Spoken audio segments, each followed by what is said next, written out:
Don't cry, Papa. Billionaire CEO froze when he saw his daughter after 5 years of divorce with his ex. You were crying during my performance. I saw you. Her voice was flat, detached, like she was commenting on the weather. Alexander Sterling, Billionaire CEO, worth $8 billion, tried to wipe his face. Yes, I was. Because I realized how much I've missed, how extraordinary you are, how much I've lost. Heavenly Father, we lift up every member of the Heart and Love Stories family into your loving hands. Bless their homes with peace that surpasses understanding and fill their hearts with genuine love. Restore broken relationships, heal emotional wounds, and strengthen marriages and families. Provide for them financially, guide their decisions, and protect them from harm. Let joy replace sorrow and hope rise above fear. May every viewer experience divine favor, open doors, and unexpected miracles. Unite this community in kindness and support. Let this channel be a source of light, wisdom, and transformation for every life it touches. Amen. If you believe in love that transforms lives, subscribe to Heart and Love Stories today. Like, share, and help us grow this beautiful family. Where are you watching from? Drop your location in the comments and let's celebrate our global love community together. Luna tilted her head, studying him with eyes that looked exactly like his. Gray. Calculating. Empty of the warmth he remembered from 5 years ago when she was 7 and still called him Daddy. Don't cry, Papa. The childhood name came out cold, clinical. It doesn't change anything. Then she turned and walked away, leaving Alexander alone in that room, destroyed by 4 words from a child he had abandoned. Have you ever lost someone not to death, but to your own choices? Have you ever looked at your child and realized you're staring at a stranger? Have you ever come face to face with the consequence of choosing your career over the people who needed you most? Alexander Sterling had everything.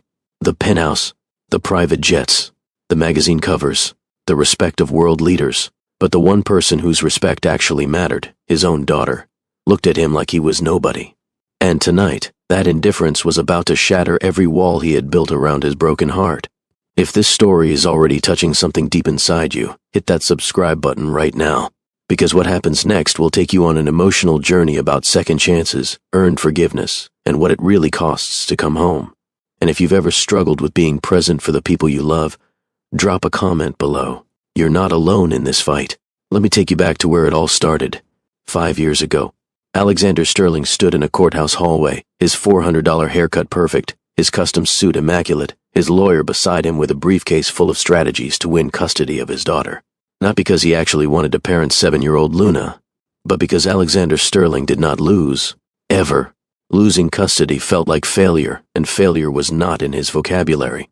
His wife Diana sat on a bench across the hallway, her sister's arm around her shoulders. Diana looked exhausted. 3 years of marriage to a man who was never home would do that. 3 years of eating dinner alone while her husband closed deals in Singapore, Shanghai, Stockholm. 3 years of making excuses to their daughter about why Daddy missed another birthday, another recital, another bedtime story. The breaking point had come 2 months earlier, Luna's 7th birthday. Diana had planned a small party at their home. Just family and a few of Luna's friends from school. Luna had made Alexander promise, pinky promise, that he would be there, that he would not miss this one. He missed it. A merger opportunity in Singapore, too important to delay. He sent his assistant to deliver an expensive doll and a card. Luna cried herself to sleep that night, asking her mother what she had done wrong to make Daddy hate her. Diana filed for divorce the next week. Now, 8 months of brutal legal battles later, they stood in family court. Diana was asking for primary custody with visitation rights for Alexander. Alexander's lawyers were fighting for joint custody, not because he had any intention of actually taking care of Luna half the time, but because his ego could not handle the optics of being a part-time father. The judge ruled in Diana's favor. Primary custody to the mother. Alexander got visitation every other weekend, alternating holidays. The judge looked directly at Alexander when delivering the ruling. Mr. Sterling, your daughter needs a parent who shows up. I'm giving you the opportunity to be that parent. Don't waste it. Alexander's lawyer leaned over. We can appeal this. No. Alexander stood, buttoning his suit jacket. It's fine. I'll make the visitation work. That was the first lie. The first scheduled visitation was 2 weeks later, a Saturday afternoon. Diana had packed Luna's little backpack with her favorite stuffed rabbit, a change of clothes, her toothbrush. Luna sat by the living room window in her mother's new apartment, watching for her father's car. Is Daddy coming soon? She asked every 10 minutes. Diana checked her phone. No messages. No calls.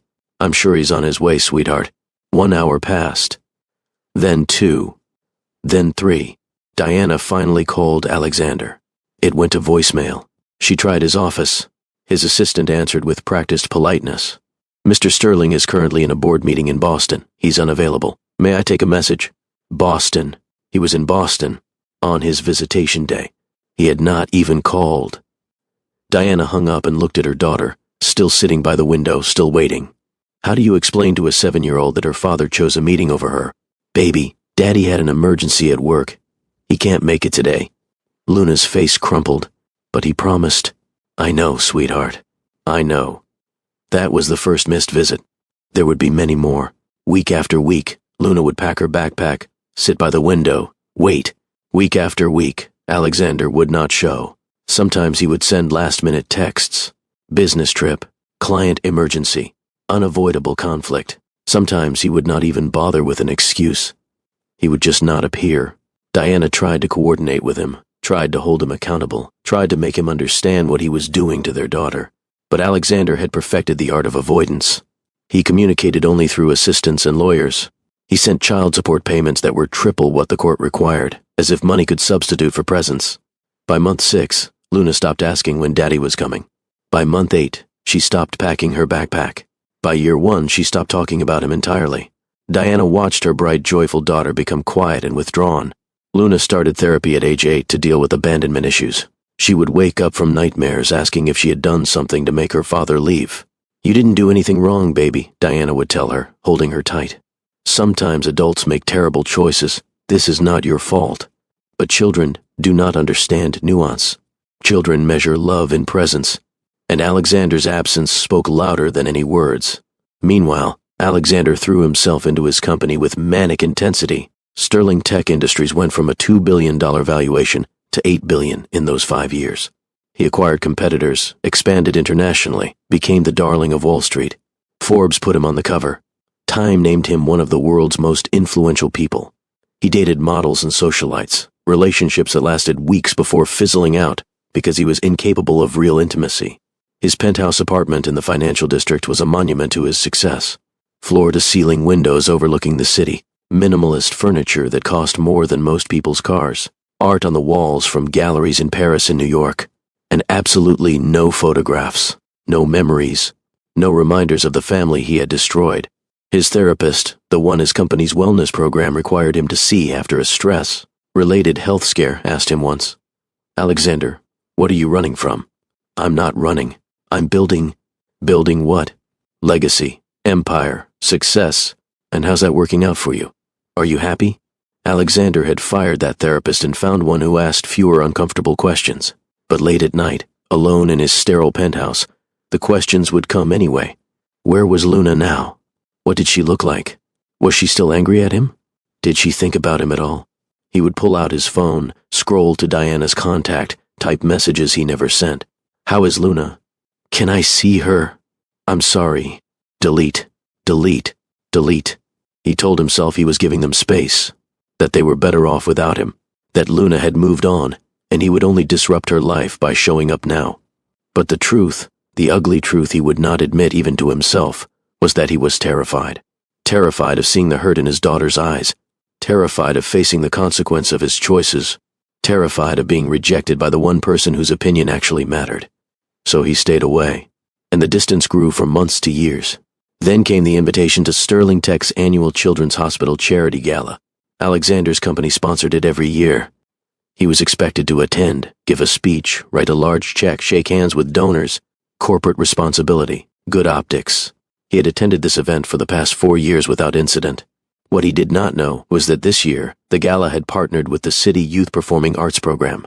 What he did not know was that Diana had enrolled Luna in violin lessons 2 years ago, partly as therapy, partly because Luna had shown natural talent. What he did not know was that Luna, now 12 years old, had become one of the program's star students.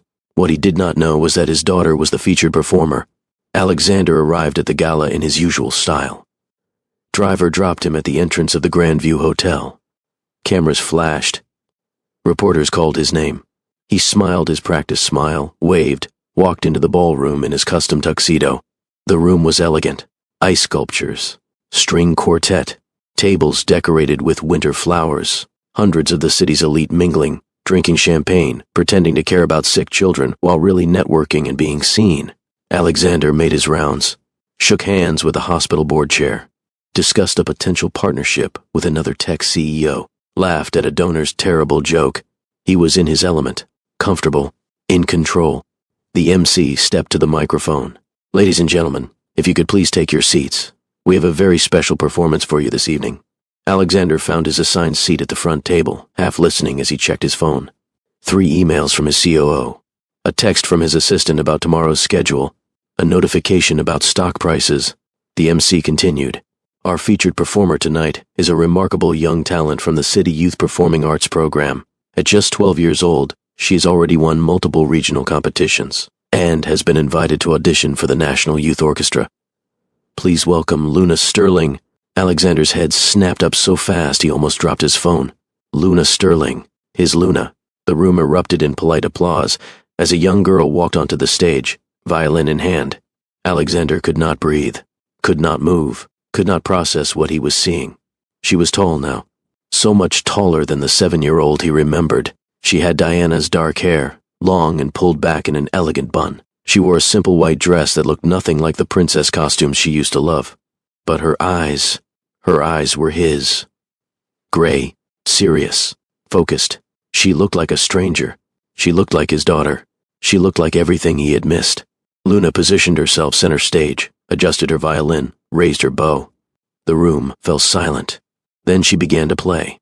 The piece was Meditation from Ties by Massenet. Haunting, emotional, achingly beautiful. And Luna played it perfectly. Every note was precise, controlled, but filled with feeling. Her eyes closed as she played, lost in the music. Alexander sat frozen in his chair, unable to look away. She had learned this. Someone had taught her, driven her to lessons, sat through hours of practice, encouraged her through frustration. Someone had been there for every small victory, every advancement, every performance leading to this moment. And it was not him. He had missed all of it. The realization hit him like a physical blow. 5 years of her life. 5 years of growth and learning and becoming this extraordinary person. 5 years he would never get back.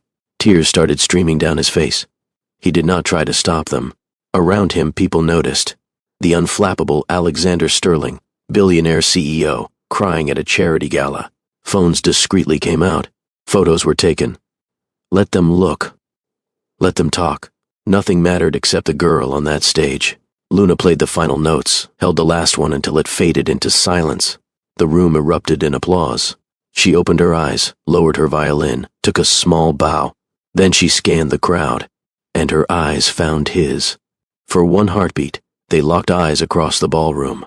Alexander saw recognition flash across her face. She knew who he was. Of course she knew. But then, something worse than anger crossed her expression. Something worse than hurt. Indifference. She looked at him the way you look at a stranger in a crowd, with polite disinterest, with nothing. Then she looked away, bowed again to the applause, and walked off stage.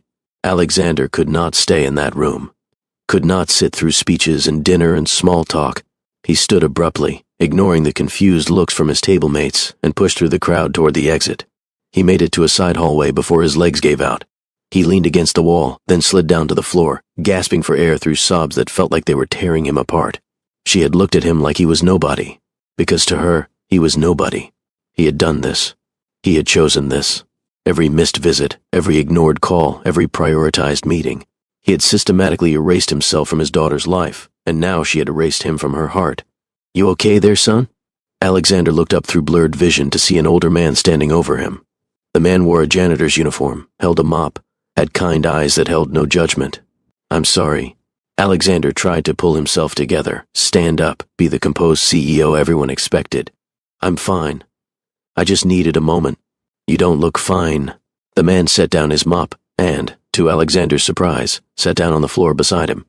"You look like a man whose world just ended." It did. The words came out broken. "I just saw my daughter for the first time in 5 years. She looked at me like I was a stranger." "Are you a stranger to her?" The question was simple, direct, devastating. "Yes." Alexander buried his face in his hands. "Yes, I'm a stranger. I'm her father, and I'm a complete stranger." The janitor was quiet for a moment, just sitting there in companionable silence while Alexander fell apart. Finally, he spoke. How long you been avoiding her? 5 years. Since the divorce. I had visitation rights. I never used them. Not once. Not once. Saying it out loud made it real. Made it unforgivable. I told myself she was better off without me. That I'd just mess her up more. But the truth is I was a coward. Why? No one had asked Alexander that question. Not his lawyers or his therapist or his friends. They had all accepted his explanations about busy schedules and demanding work. But this janitor, this stranger, cut straight to the truth. Because looking at her hurt too much. Alexander's voice cracked. My wife, my ex-wife, she died. No, wait. He corrected himself. She didn't die. We divorced. But it felt like death. Everything we had built just fell apart. And Luna, she looked so much like her mother. Same smile, same laugh. Being around her was like being constantly reminded of everything I'd destroyed. So you ran away. I ran away. Alexander looked at the man. I'm Alexander Sterling. I run a multi-billion-dollar company. I negotiate with world leaders. I've built an empire. And I ran away from a 7-year-old child because I couldn't handle my own feelings. The janitor nodded slowly. I'm Joseph. I clean this building and about 4 others. Raised 3 kids by myself after my wife died 20 years ago. Never missed a single school event. You know why? Alexander shook his head. Because they needed me. Simple as that. Joseph's voice was gentle but firm. Didn't matter if I was tired. Didn't matter if I had to work double shifts. Didn't matter if it hurt to show up alone when other kids had both parents. They needed their father, so I was their father. I don't know how to be a father anymore. You learn. You show up and you learn. Joseph stood up, offered Alexander his hand. Question is, you gonna keep sitting in this hallway feeling sorry for yourself, or you gonna go talk to that girl? Alexander took Joseph's hand, let the older man pull him to his feet. She won't want to see me, maybe not. But you owe her the chance to tell you that herself. You owe her an apology. You owe her honesty about why you disappeared, and most of all, you owe her the choice about whether to let you back in her life. What if she hates me? Then you sit with that hate. You apologize anyway. You offer to do better anyway. That's what parents do. We don't run from hard conversations. We have them because our kids deserve truth. Alexander straightened his jacket, wiped his face. She's probably back in the ballroom, with her mother. Then that's where you need to go. Joseph. Alexander turned to the janitor. Thank you. For sitting with me, for being honest. I don't even know you, and you just gave me more wisdom than anyone has in years. Joseph smiled. Sometimes strangers can see us clearer than people who know us. We don't have nothing invested in your image. We just see a person who needs help. He picked up his mop. Now go. Before you lose your nerve. Alexander walked back toward the ballroom, his heart pounding, his hands shaking. Through the glass doors, he could see the crowd mingling during a break between speeches. He scanned faces until he found her. Luna stood next to Diana near the refreshment table. His ex-wife looked good, healthy, happy in a way she had never looked during their marriage. She wore an elegant navy dress and had her arm around Luna's shoulders protectively. Then Alexander saw someone else, a man, maybe early 40s, standing close to Diana and Luna, laughing at something Luna said. The man ruffled Luna's hair affectionately, and she smiled up at him with easy familiarity. Alexander felt something twist in his chest. Diana had moved on, found someone else, someone who was there, someone who clearly had a relationship with Luna, someone who had taken his place. He almost turned around, almost walked away again, but Joseph's words echoed in his mind. You owe her the chance to tell you herself. Alexander pushed open the ballroom doors and walked toward his daughter. Diana saw him first. Her expression shifted from relaxed to rigid in an instant. She stepped in front of Luna, a mother's protective instinct taking over. The man beside her noticed Diana's body language and turned to see what had caused the change. His eyes landed on Alexander, and understanding crossed his face. Alexander kept walking until he stood about 5 feet away, close enough to speak but far enough to not be threatening. His eyes went to Luna, who was looking at him with confusion and something else. Recognition, but distant, like seeing someone from a photograph. Diana. His voice came out rougher than he intended. I need to talk to Luna. Please. Absolutely not. Diana's voice was low but fierce. You don't get to show up after 5 years and make demands, Alexander. I'm not demanding. I'm asking. Begging. He looked at Luna. Please. Just 5 minutes. The man stepped forward slightly. I think you should leave. This isn't the time or place. And you are... Alexander knew he had no right to ask, no claim to make, but the question came out anyway. Richard Peters. I'm a friend of the family. His tone made it clear he was much more than that. Diana put a hand on Richard's arm. It's okay. I'll handle this. She turned her full attention to Alexander, and the look in her eyes was devastating. Not anger, disappointment. Pity. Do you have any idea what you did to her? Diana kept her voice low, aware of the crowd around them. Do you have any concept of the damage? I know. Diana, I know I failed her. Failed her? Diana's laugh was bitter. Alexander, she waited for you. Every single visitation day for 6 months straight, she packed her little backpack and sat by the window waiting for you to come. She made you cards. She practiced things to tell you about school. She asked me every week if maybe this time you'd remember. Alexander felt each word like a physical blow. Diana continued. She cried herself to sleep, asking me what she did wrong. Why didn't Daddy love her anymore? What could she do to make you want to see her? She was 7 years old, Alexander. 7. And she thought your absence was her fault. I'm sorry. The words felt pathetically inadequate. Diana, I'm so sorry. I was drowning and I made terrible choices and I hurt the most important person in my life. You're 5 years too late with that apology. Luna had been silent through this exchange, watching them both with those gray eyes that looked exactly like Alexander's. Now she spoke, her voice quiet but clear. Mom, it's okay. I can talk to him. Both adults froze and looked at her. Diana knelt down to Luna's eye level. Sweetheart, you don't have to do this. You don't owe him anything. I know, but I want to, just for a minute. Diana searched her daughter's face, then looked at Alexander with an expression that promised consequences if he hurt Luna again. There's a quiet room off the main hall. You have 5 minutes, and if she wants to leave at any point, you let her go immediately. Do you understand? Yes, absolutely. Thank you. Diana pointed to a door across the ballroom. I'll be right here watching through the window. You try anything, say anything that upsets her, and I'm ending this. Luna walked toward the quiet room without waiting for Alexander. He followed, his heart hammering so hard he thought it might break through his chest. The room was small, designed for people who needed a break from the gala's noise.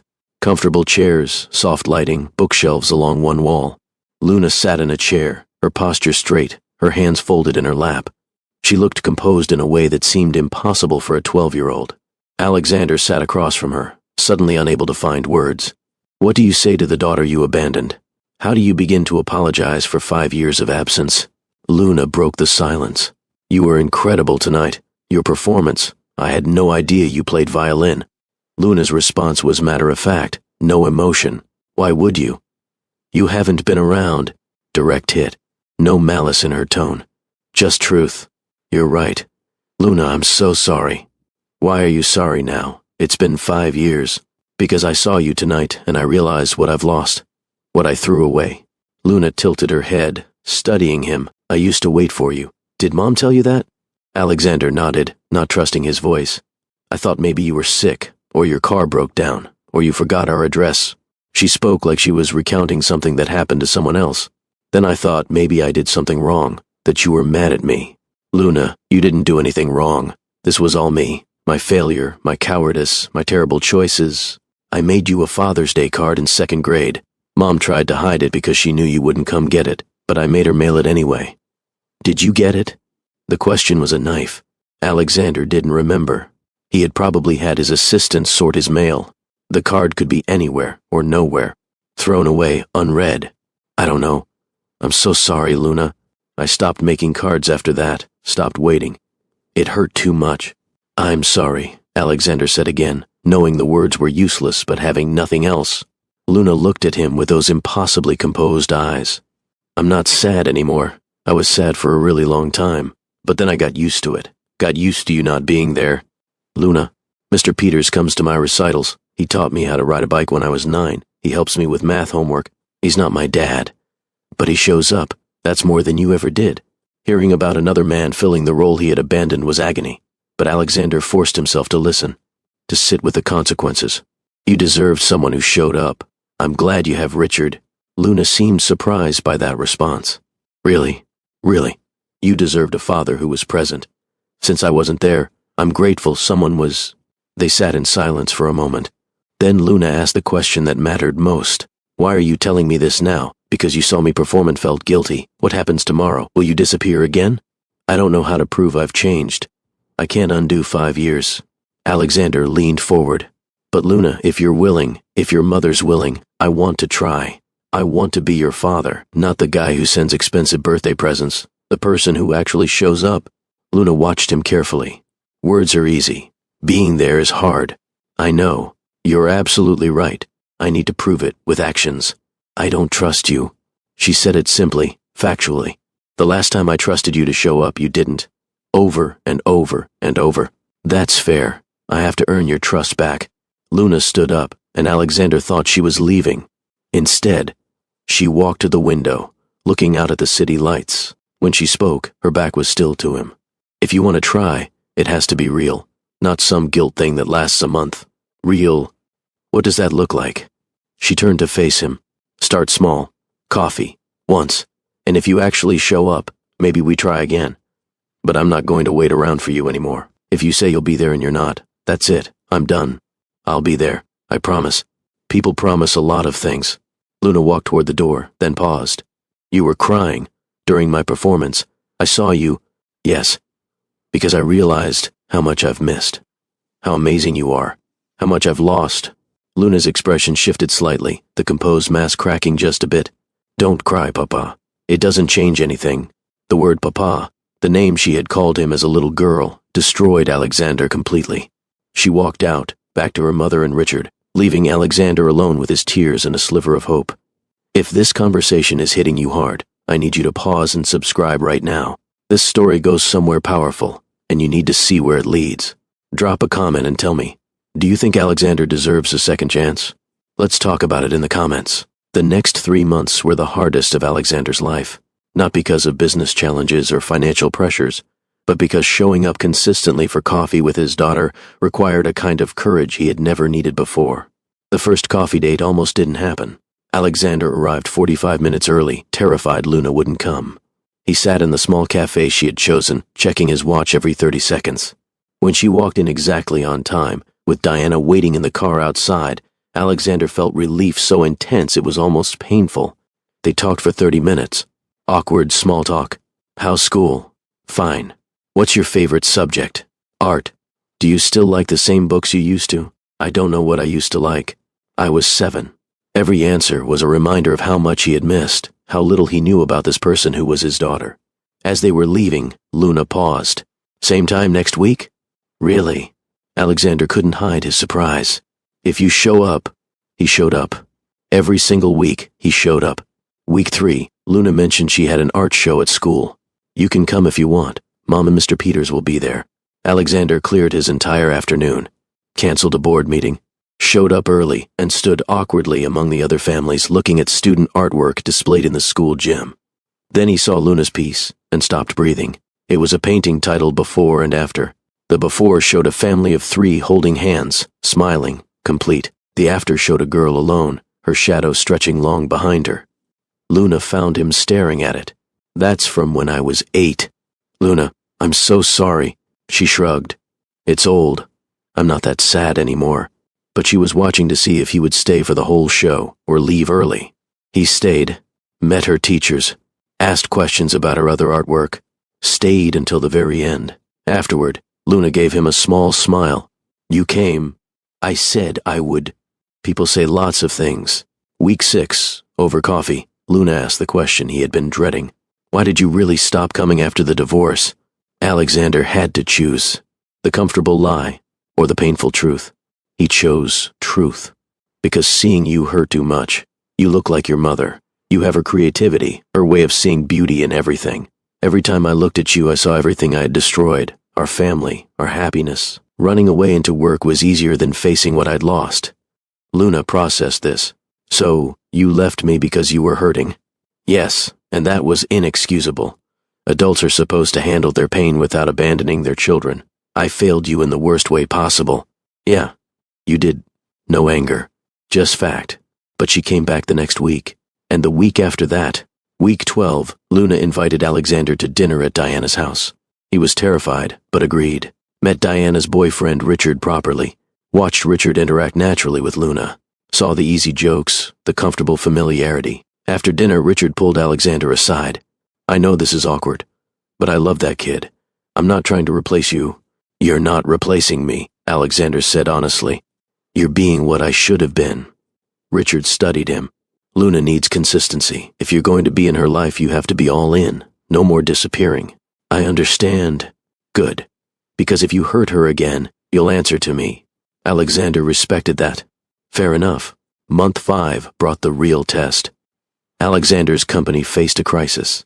A major investor threatening to pull out. The solution required Alexander in Tokyo immediately. For a meeting scheduled the same day as Luna's regional violin competition. His COO was insistent. Alexander, this is non-negotiable. We could lose $50 million. Old Alexander would have booked the flight without hesitation. New Alexander stared at his phone, at the text from Luna. Competition is Saturday at 2. You said you'd come. He called Diana. Is Luna nervous about tomorrow? Diana's voice was suspicious. Yes. Why? I'll be there. Front row. I just wanted to make sure she knows. Alexander, you better not be lying. I'll be there, Diana. I promise.